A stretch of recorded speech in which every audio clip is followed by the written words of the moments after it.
Hi everybody, welcome back to my channel.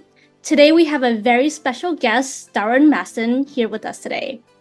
Darwin has a wealth of experience in tech, in user research and strategy, as well as the hottest and most widely used innovative tech right now, generative AI. We'll be diving into Darwin's background and career and how he was able to carve and evolve his own unique career path in tech based on his skills, interests, and value to the industry. Thanks so much, Darwin, for joining us. Oh, absolutely, Helinda. I'm so pleased to be here. Thanks so much. I really enjoy getting to take the time to talk to you. Yeah.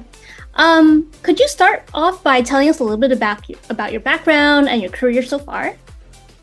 Yeah, absolutely. So, by academic training, all that time at university, I'm a human behavior specialist.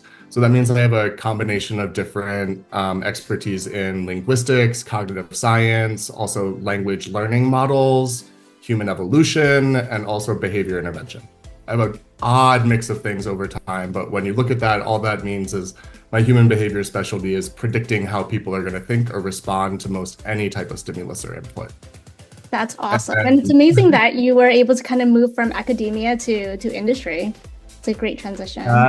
that was a hard transition, actually. So I was postdocing at Stanford, working in a lab there on a multi-generation behavior intervention, and I was doing a lot of in the summertime, the D school there, the design school has business and tech type of boot camp programs. So I ended up consulting 2 years in a row with other people doing startup things that went and got money and made businesses. And I said, wait, I'm living in the Bay Area at a postdoc salary consulting other people. I think I can go into tech and do something. So actually my partner pushed me when I was making that transition to really try and figure out a way to combine what I was doing at Stanford with what I was doing vocationally, which is a lot of nonprofit work and community building. So when I kind of translated my experience, UX research and UX strategy really made the most sense for me. So my transition to tech was once I understood that and take a few Udemy courses, get the right type of information under my belt, change my perspective. I was then able to move into UX, and I took a position at Meta, and I was one of the earlier digital well-being researchers brought in. So I worked under GDPR compliance and at Instagram. And so I've been in tech for about 10 years now, almost. Bunch of years early in that consulting area, then at Meta for a few years. We actually both share that. So that's always great to reflect back on. I did some work in a startup growing UX and content and had a lot of learnings there, and then ended up at Credit Karma for the last 2.5, almost 3 years now, as the research lead for their core vertical on credit. And as we started to step into the Gen AI space, the research I was doing ended up turning into, other work that has now changed my entire career trajectory into Gen AI. So I'm now the prompt engineering lead and prompt Gen AI strategist for our team and for Credit Karma. Yeah, and that's a very kind of non-traditional career path. So what was your kind of inspiration to take on these non-traditional roles? So when it all comes down to it, aside from being always pushed to be an overachiever by my parents and my family, one thing I believe in for everybody, but it's very true for me, and a mantra is that I don't accept that there's a mold that everyone will fit into. And so by casting off even the idea that there's going to be a very certain type of specific way of doing a job and doing that job and that person, it just means you could put anybody in there. What is it going to be different that they're bringing to the fold?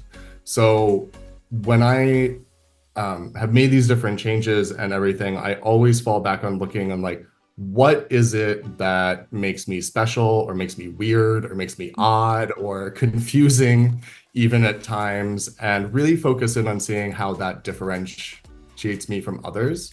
Mhm. And then I lean into that because the natural tendencies you have, if you can harness them, those are superpowers.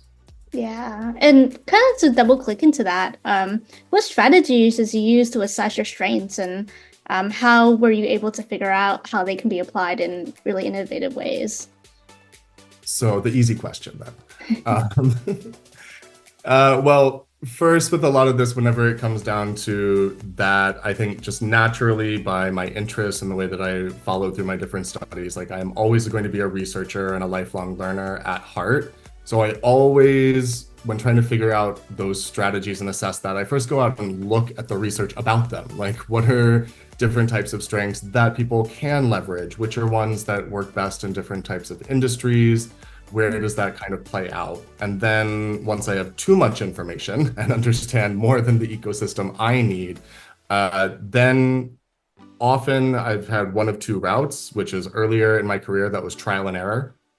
Put something under the umbrella of experimentation, figure out what worked or didn't, fail forward, and take that learning out there. But in the most recent years, I have invested since like COVID times and onward in some personal career coaching and exec coaching.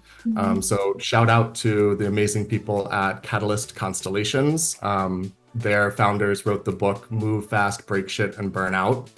And I think that really, really makes a very good point on my approach to things, because I want everything to be intentional and sustainable, but I am a like organizational catalyst at the core of myself. So understanding how to be persistent in what I do was a big change in that type of mindset. So trial and error, I think just like if you're trying to figure out what users want for any type of product, that early, as we say, painted door test at work, at times that trial and error is a useful start, but then you have to really look inward and like really lean into it and identify where the gaps are and where the bonuses are and how they go together.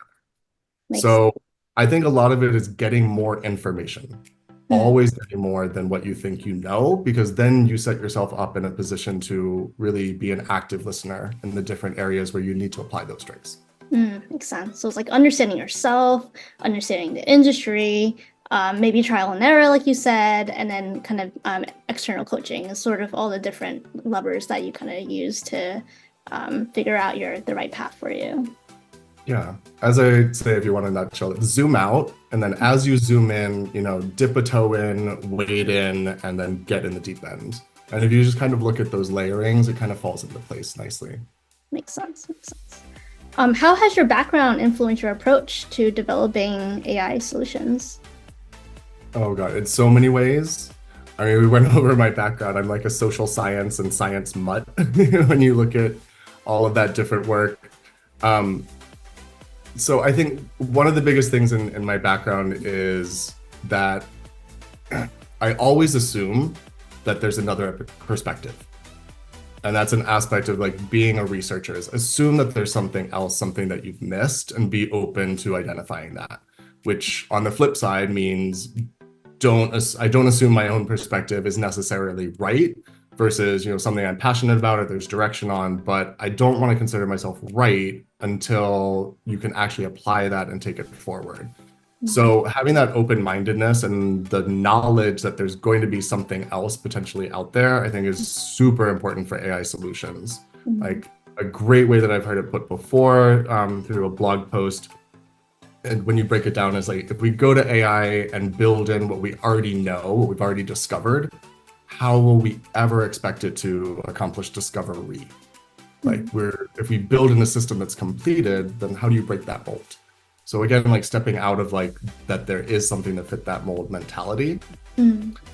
But then it's really when I looked at it, I looked at like my background in linguistics and I was like, all right, what made me weird and what made me odd? Well, linguistics gives me two skills. One of those is better understanding how we as people and people who use language are bound by logic. And I don't mean syntax, I mean like really like deep understanding of semantics and pragmatics and how language is tied into things that are connected outside of even what you're talking about. And then the second is understanding how language models and people both can create bias. So assuming like when you're working with AI that you need to ensure that the model doesn't enact any bias, assuming that there's another perspective, step back and go, oh, maybe I need to make sure I'm not giving the model my bias by default. Like having an answer and a solution doesn't mean that's like the pathway for guidance or for building. You need to kind of separate those two. Yeah. And then I think, from like UX and those types of areas, like being able to craft instructions and perspective requires like a lot of information architecture thinking.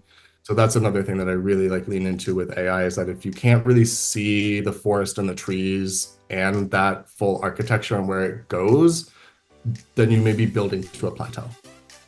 Makes sense. And I think the field of AI right now is just so new, and so one interesting question for you is, everyone is looking to kind of apply AI, generative AI solutions, and so what skills or knowledge do you think is the most important for someone who is trying to break into Gen AI? I may flip this back and ask you as well, because I'd be interested to hear what you think. Because I was just talking with someone about this last week, and my answer is going to be three things, and they're not going to be exactly what you expect because they're character traits, and that's resilience, humility, and curiosity. Like working with AI and working with a new technology in areas that like more than 5 feet in front of where we're at is not certain yet. Like, you have to be resilient. You have to just know that, okay, that didn't work, keep going. Yeah. Like you can't accept that there is a wall because there's not. Like the limit no longer exists. Yeah. Humility is that aspect, knowing that other perspective, and then curiosity, really. Like you need to add that feeling of play and excitement and experimentation. Yeah, I actually completely agree. I do think that I think this also goes beyond generative AI. This is just more around new technology and how do we think about innovation in general. And so I do think that having sort of that being okay with chaos and ambiguity, I think is a really, really important trait to have, because we're not going to be able to, it's not a clear-cut answer, right? These are all kind of new techniques that it's being developed as we speak, right? And so I do think that having sort of that ability to understand what's the most important problem that we're trying to solve for, and also being okay with not having a clear path towards solving it, and also through experimentation, as you mentioned, is something that's, I think, really, really important for innovative technologies. Yeah, you took the words right out of my mouth there. Comfort with ambiguity, 110%, 110%. We want to talk prompt engineering hyperbole. Yes. But no, that's actually something for years has always driven me. If like comfort with ambiguity, like ambiguous systems or different types of like new tech and metrics, if that's not things that you're searching for in job descriptions, that's the mentality you need to think about when moving into an area of AI. And if you're a person that looks for ambiguity in job descriptions and you thrive on that, double down now, or double down yesterday, really. Yeah, exactly. What advice do you have for people that are in a similar situation, either looking to break into tech with a non-traditional background, or they might already be in tech but want to forge their own path in a different role within the company or even industry? So the billion-dollar question nowadays is that, like, how can you break into AI? I think there's a few different things. So let's just list out those three. One, like, nobody is going to be a better advocate for you than yourself. Like, you have to go identify it, sell yourself, and sell it believably. We're in a world of AI and other things right now, so breaking into it, you need to like really be able to show it. There's a lot of people in a gray area with skill sets and whatnot. So differentiating yourself within the noise of that is really important. So find out what makes you special and leverage that, because differentiation is the only thing that's going to be needed right now in a world of AI, because generalization we can do. The second aspect of that is in being your own advocate, you only have to accept no if you've told yourself no. So there needs to be persistence. Hearing no once doesn't mean it's the end. Like, you really need to push through that. And the third thing is staying on the pulse. Like, I get newsletters daily. Can I read them all in depth? No, but I skim every day. I set my time for like 30 minutes in my commute, and I find that time and I just digest as much as I can that's in my inbox. Because if you're not even understanding what's out there, AI is moving so quickly, you're not going to be able to catch every new model or new development. But if you're not seeing the patterns and understanding when you can leapfrog, so you can plan now for 2 advancements that are going to be 2 months out rather than month over month, that's really, really a necessity. To walk the walk, you got to talk the talk. Yeah, exactly. Just being able to stay up to date with the industry because it moves so quickly. It moves by the day, it moves by the hour. So Absolutely. Sometimes it's within the same day. yes, yes. So I think we're running a little bit out of time. One last question I have for you. You've recently launched your own side business, synapticspikegen AI, which provides coaching and thought leadership on how to approach and leverage AI for innovation and success. How do these teams workshops and one-on-one sessions help individuals leverage AI effectively? Oh, amazing question. Thank you also for mentioning that. This is new area, new venture for me, but it's something that I think is really, really important, which is why I'm branched out and I'm offering this, because the democratization of just knowledge and understanding around AI is what's needed right now, because AI and generative AI in itself is going to democratize all learning within the next 3 months. I'm not sure if you've seen some of the capabilities. Coursera, now you can deep fake in the moment and get retranslation and lip movement. All of this is going through right now. So synapticspikegen AI, synaptic spike is what happens in your brain at the moment of inspiration and creativity. And so that's what I'm bringing in these different ones.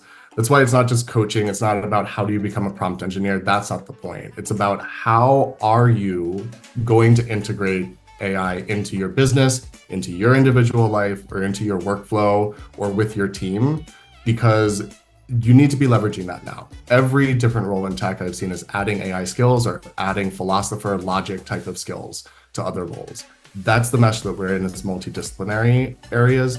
So the coaching, the team workshops, and what I'm unlocking for people is that demystifying everything that's out there, giving you directionality and what your 1-year scale plan can be within an hour.